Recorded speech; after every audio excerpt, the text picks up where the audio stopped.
नमस्कार, आप देख रहे हैं ISN7 न्यूज़। मैं हूं अजीत सिंह और लगातार हम आपको दिखा रहे हैं क्योंकि जैसे ही विधानसभा चुनाव की जो है तैयारी तेज़ी पर चल रही हैं, इसी के चलते हम आपको बता दें हस्तिनापुर विधानसभा से डॉक्टर हरविंदर कुमार जी जो हैं क्षेत्र में जा रहे हैं, जनता से मिल रहे हैं, लोगों से मिल रहे हैं।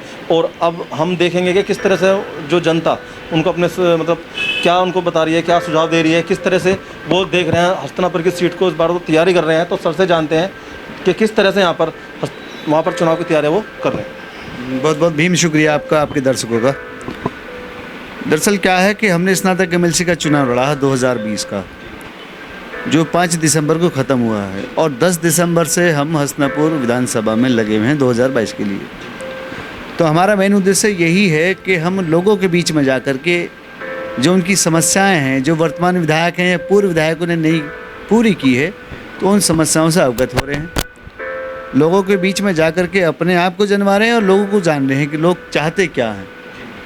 तो लोगों का रुझान ये है कि अच्छा रुझान है।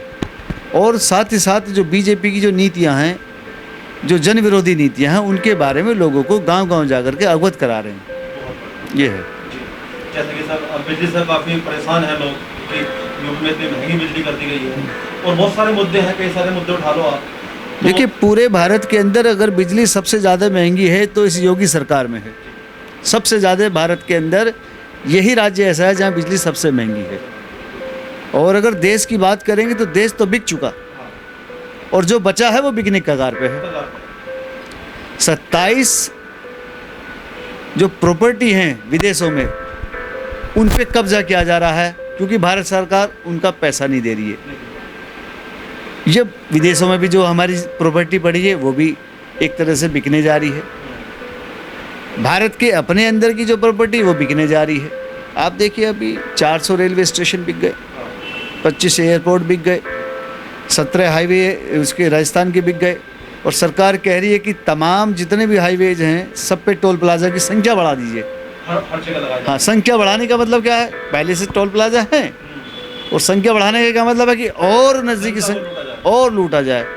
तो शोषणकारी सरकार जो है, हमारी जो मुहिम है इसके खिलाफ ही मुहिम है।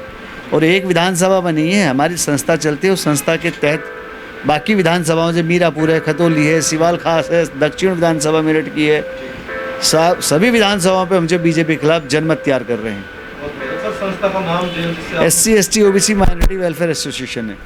उसी से आप हर सीट पे आप अपना उम्मीदवार? नहीं, वो तो हमारी सामाजिक संस्था है। उस संस्था के तहत जा करके समाज में जाते हैं, सभी समुदाय में जाते हैं और सभी समुदाय में जा कर के ये बताने का कार्य करते हैं कि BJP ने इस देश की जनता को, इस देश को कितना निचोड़ दिया है, उसका कितना तेल निकाल लिया है। जो थोड़ा बहुत बचा है, किसी की जेब में थोड़ा बहुत पैसा बचा है, उसे और निचोड़ देगी। तो इसलिए जितना जल्दी है इस देश का नागरिक BJP के बारे में, RSS के बारे में समझ जाए उतना ही अच्छा है, क्योंकि ये शोषणकारी विचारधारा है। आप देखेंगे, आप सोशल साइट पे क्या है, सोशल साइट पे अफगानिस्तान तालिबान की चर्चा करते हैं। अभी आप देखिए, नीमचा ज़िला है मध्य प्रदेश का, वहाँ एक आदिवासी को गाड़ी के पीछे बांध करके उसे घसीट करके मार दिया। तो ये भी तो एक तालिबानी सोच है। तो क्या भारत में तालिबानी सोच के लोग नहीं बसते हैं? किसानों पे हरियाणा के अंदर लाठी चार्ज कर दिया, तो ये तालिबानी सोच नहीं है। लोकतंत्र की लोकतंत्र हत्या और लोकतंत्र खत्म कर दिया, यहाँ प्रजातंत्र खत्म हो गया। तो ये सरकार जो बैठी है, BJP की सरकार जो बैठी, सरकार नहीं है, हम इसे कब्जाधारी बोलते हैं। ये कब्जाधारी लोग हैं जिन्होंने कब्जा कर लिया देश के अंदर। तो इसलिए इसके खिलाफ जनमत बनाने का कार्य कर रहे हैं हम लोग।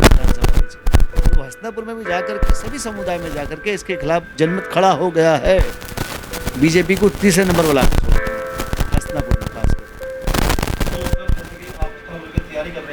तो क्या आप मैसेज देना चाहते हैं वहाँ के लोगों को? देखिए, वहाँ के लोगों को हम एक मैसेज देना चाहते हैं कि भारत की जनता जो चुनाव में वोट करती है वो पार्टी का वोटर बन के करती है। और हम वहाँ की जनता के, पूरे देश की जनता को कहना चाहते हैं कि कम से कम अच्छे व्यक्ति का चयन करें, भारतीय नागरिक होकर वोट करें। अक्सर कोई ना कोई आदमी बटा पड़ा है, कोई किसी पार्टी का वोटर है, कोई किसी पार्टी का वोटर है, लेकिन वोटर और वोट से ज़्यादा प्यारा हमारा देश है। तो भारतीय नागरिक होकर के भी कब तक एक बार तो शोषणकारी पार्टी अपना भी चली जाएगी। तो वहाँ की जनता से, तमाम देश की जनता से कि आप किसी पार्टी का वोटर बनकर ना करें, इस देश का नागरिक बन करके, इस देश का हित किस में है वो बन करके आप वोट करें। यहाँ पर देखा डॉक्टर हरिंदर कुमार जी हमारे साथ बने हुए थे और उनके विचार आपने सुने। आपको बता दें और बहुत ही अच्छे विचार हैं, जनता के हित के लिए वो जो सोच रहे हैं वो करके भी दिखाएंगे अगर जनता उनका साथ देती है हस्तिनापुर से।